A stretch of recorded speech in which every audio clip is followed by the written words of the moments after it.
आज जिनको जिताने की मैं अपील करने के लिए यहां आया हूं, मेरी बात मान लेना डुमरियागंज वालों, 542 सांसद में से सबसे ज्यादा जागरूक सांसद हमारे जगदंबिका पाल जी हैं। आगे आओ जगदंबिका जी, जरा आगे आओ, आशीर्वाद लो, जोर से ताली बजाओ जगदंबिका जी के लिए। भाइयों बहनों, सबसे पहले आज बुद्ध पूर्णिमा है और मेरा सौभाग्य है, मैं तो जगदंबिका जी का धन्यवाद करता हूं कि आज ही के दिन इस पवित्र भूमि पर मुझे आने का मौका मिला है। भगवान बुद्ध ने न केवल भारत, समग्र दुनिया को जीवन जीने का रास्ता दिखाने का काम भगवान बुद्ध ने किया, और यही क्षेत्र है जो उनके बुद्ध बनने के बाद जीवन का सबसे ज्यादा कालखंड इस श्रावस्ती से लेकर काशी और डुमरियागंज सिद्धार्थ नगर में गया। भगवान बुद्ध ने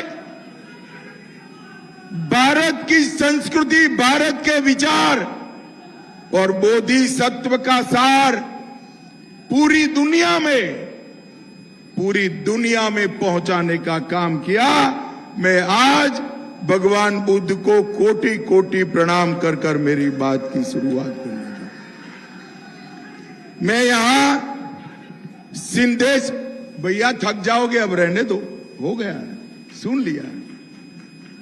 आज मैं यहां सिंधेश्वरी मंदिर, पलटननाथ मंदिर, झारखंडी महादेव, गालापुर माता मंदिर और भारत भारी मंदिर को प्रणाम कर कर मेरी बात की शुरुआत। भाइयों बहनों, जब मैं यहां आया हूं तब भाजपा के वरिष्ठ नेता, यहीं से सांसद रहे उत्तर प्रदेश जनसंघ के अध्यक्ष माधव प्रसाद त्रिपाठी जी को भी याद करता हूं। आज उत्तर प्रदेश में ये जो कमल चहु और खिला हुआ दिखता है, उसकी नींव डालने का काम माधव प्रसाद जी ने किया था और वो यहीं के सांसद थे। भाइयों बहनों, 5 चरण समाप्त हो गए, आपकी छठे में बारी है। 5 का परिणाम सुनना है क्या? अरे जोर से बोलो, सुनना है क्या? तो सुन लो डुमरियागंज वालों, 5 चरण में मोदी जी 310 पार कर गए हैं, पार कर। और ये जो इंडी अलायंस है ना, इंडी अलायंस, इसका सुपड़ा साफ हो गया है।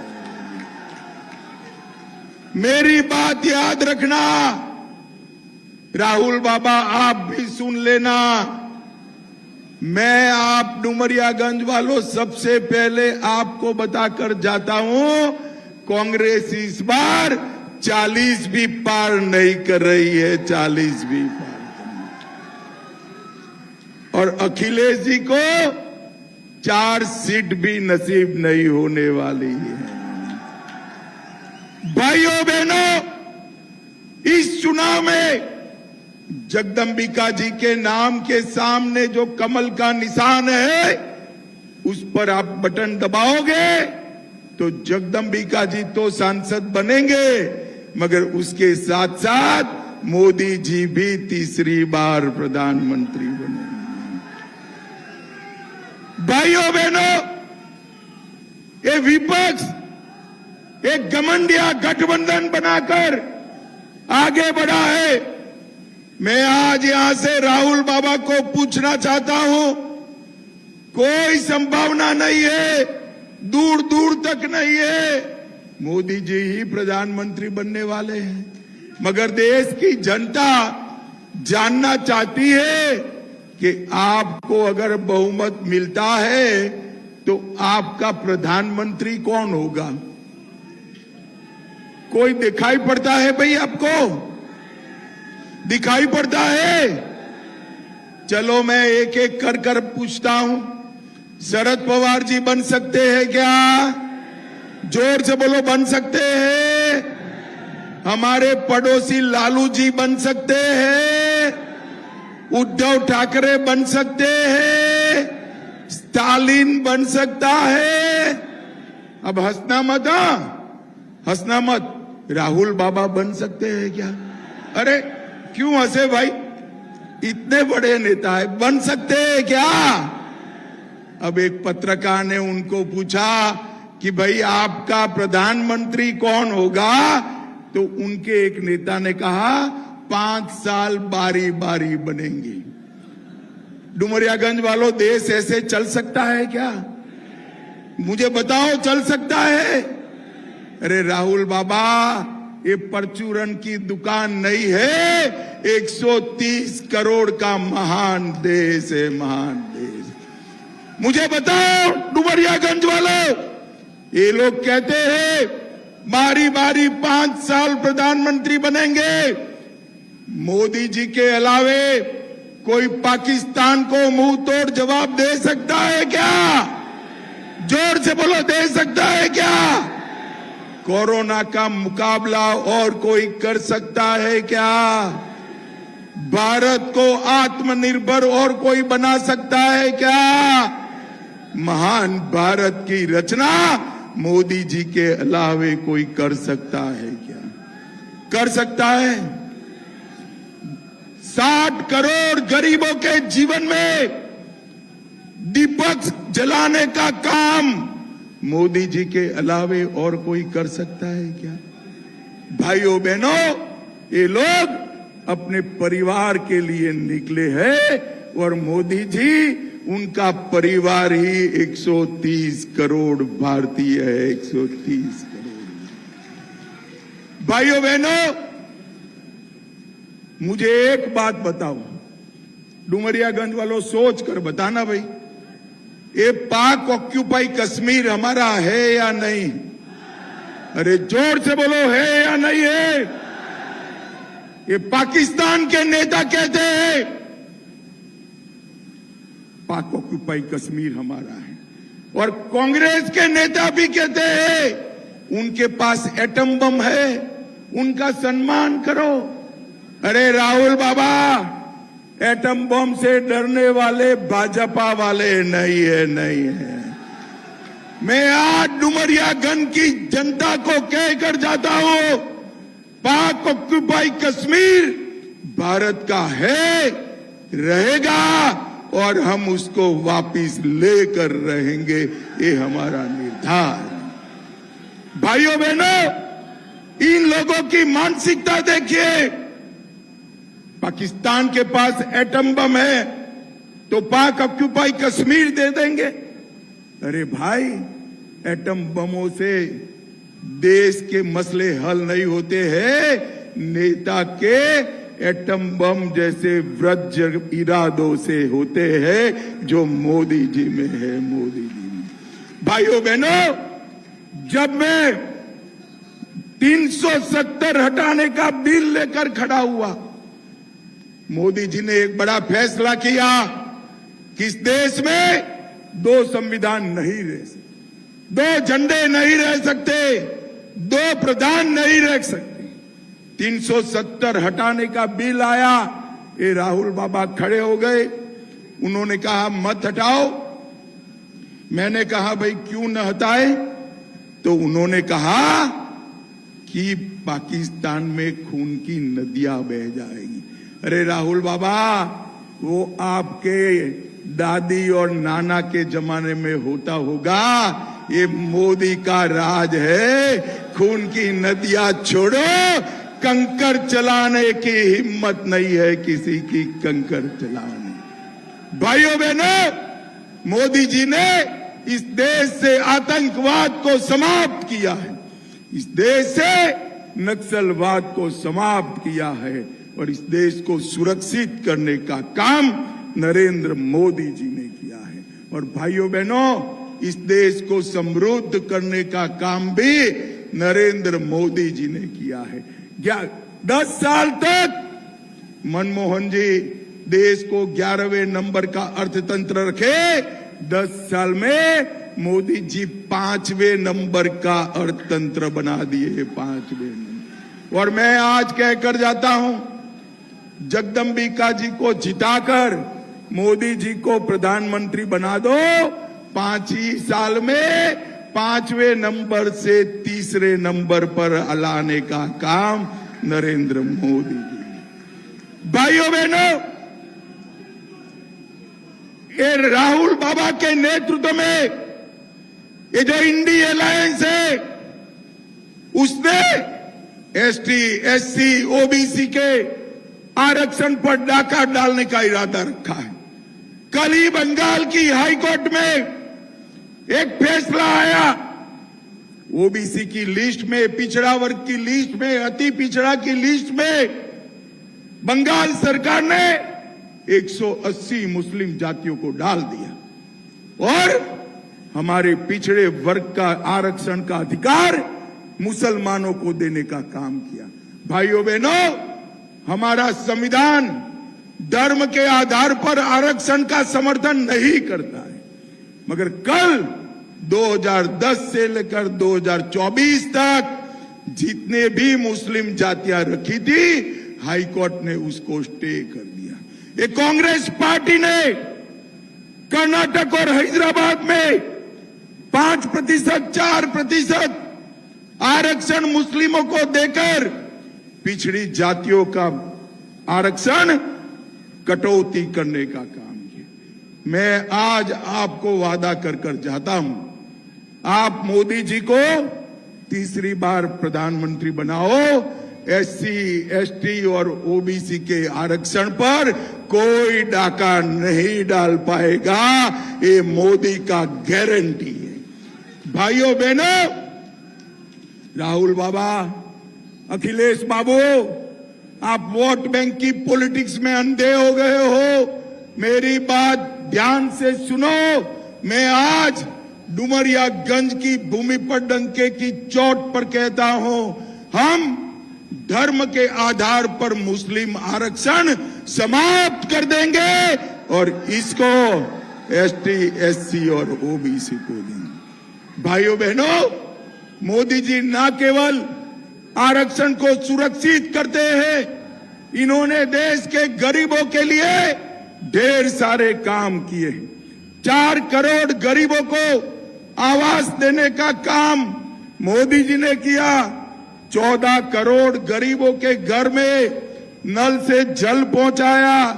10 करोड़ गरीबों के घर में एलपीजी का सिलेंडर भेजा। 80 करोड़ गरीबों तक 5 किलो अनाज मुफ्त में भेजा। 60 करोड़ गरीबों को आयुष्मान भारत योजना का 5 लाख तक का फायदा दिया। 1 करोड़ लखपति दीदी बन गई है। 3 करोड़ और बनाने हैं। 12 करोड़ शौचालय बनाए और 11 करोड़ किसानों को 6,000 रुपया देने का काम नरेंद्र मोदी जी ने किया है। भाइयों बहनों, मैं आज कहने आया हूं, हमारे उत्तर प्रदेश के इस क्षेत्र से ढेर सारे लोग सेना में जाते हैं, देश की सुरक्षा के लिए अपनी आयु का स्वर्णिम काल सीमाओं पर बिताते हैं। इनकी 1 रैंक 1 पेंशन की मांग थी। इंदिरा गांधी के जमाने थी। इंदिरा गांधी, राजीव गांधी, सोनिया गांधी, किसी ने पूरा नहीं किया। मोदी जी ने 1 रैंक 1 पेंशन की मांग को पूरा कर हमारा सेना का सम्मान करने का काम किया है। जब सपा की सरकार थी, भाई मुझे बताओ, अपराधी सर पर चढ़े थे या नहीं चढ़े थे? अरे जोर से बोलो, चढ़े थे या नहीं चढ़े थे? सपा की सरकार में गरीबों की जमीन हथियाते थे या नहीं हथियाते थे? 2017 में आपने भाजपा जिताई, हमारे नेता योगी आदित्यनाथ ने गुंडों को उल्टा लटकाकर सीधा करने का काम किया। पूरे उत्तर प्रदेश को अपराध मुक्त किया। पहले यहां कट्टे बनते थे, कट्टे, अब डिफेंस कॉरिडोर बना है, ब्रह्मोस मिसाइल बन रहा है, जरूरत पड़ी तो यहां बना हुआ तोप का गोला पाकिस्तान को सीधा करने का काम करेगी। पहले यहां वाहन चोरी करने वाले गैंग होते थे, आज गाड़ियां बन रही है। चेन स्नेचिंग होते थे, अब मेडिकल डिवाइस पार्क बना है और बूचड़ खानों की जगह गौशाला बनाने का काम भारतीय जनता पार्टी ने किया। भाइयों बहनों, ये घमंड या गठबंधन जो है, ये भ्रष्टाचारियों का जमावड़ा। मैं आज आपको कहने आया हूं, सपा के शासन में ढेर सारा भ्रष्टाचार।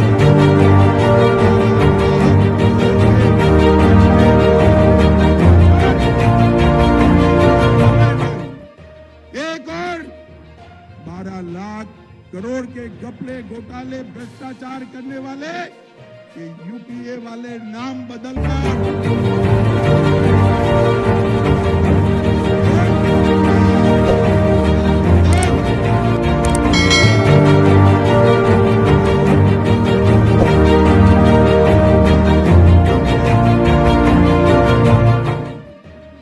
यूपी वालों, क्या आप भ्रष्टाचारियों का साथ दोगे क्या? अरे जोर से बोलो, दोगे क्या?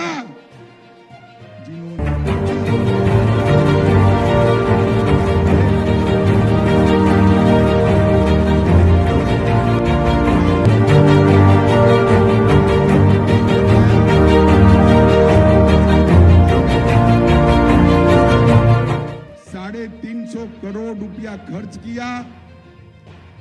ये जगदम्बिका पाल आपको शांत और सौम्य दिखते हैं।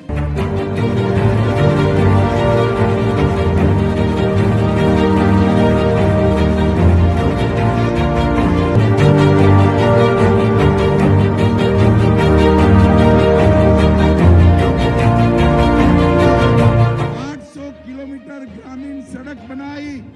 10 करोड़ से रेलवे यातायात बेहतर बनाने के लिए अंडरपास, ओवरपास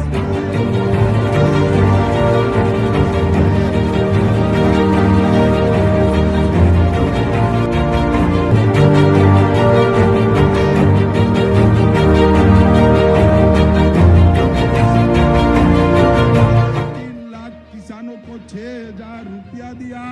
सिद्धार्थ नगर में मेडिकल कॉलेज लेकर आए और निराश्रित पेंशन 26,000।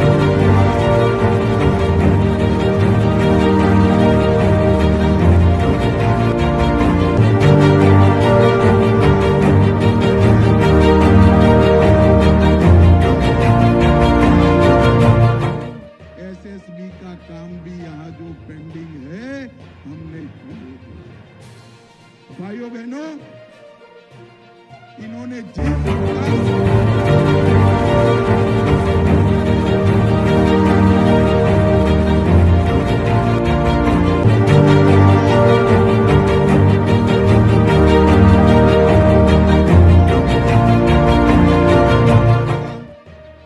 अरे हो जाएगा ना? काउंटिंग कब है? कब है? अब देखिए, दोनों शहजादे हैं ना।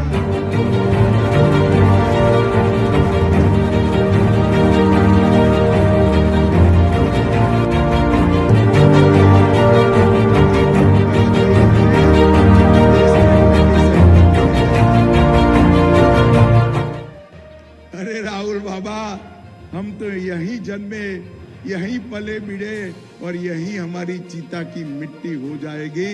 हम तो चीते भी यहीं हैं। भाइयों बहनों, एक और